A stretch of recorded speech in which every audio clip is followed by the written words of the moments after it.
Public information যেটা, সেই তথ্যের আমি কাস্টোডিয়ান, আমি মালিক না। কাজে এই তথ্য যদি জনগণের পক্ষ থেকে গণমাধ্যম চাই, সেই তথ্য দিতে আমি বাধ্য।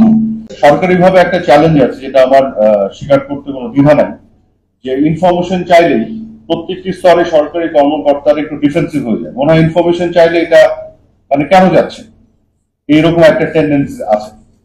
এবং এটার জন্য আমি কাউকে দায়ী করি না, কারণ আমাদের 200 বছরের অধিক ঔপনিবেশিক যে কি বলবো এই ঔপনিবেশিক যে ইতিহাস, সেখান থেকে যে মানসিকতা তৈরি হয়েছে, তারপরে পাকিস্তানি আমল, বাংলাদেশ স্বাধীন হওয়ার পরে গণতন্ত্রের বিভিন্ন কারণে আমাদের মানসিকতাগুলো ওরকমই আছে। তো সেক্ষেত্রে এই মানসিকতার পরিবর্তনের জন্য আমরা কিছু ওরিয়েন্টেশনের ব্যবস্থা করব।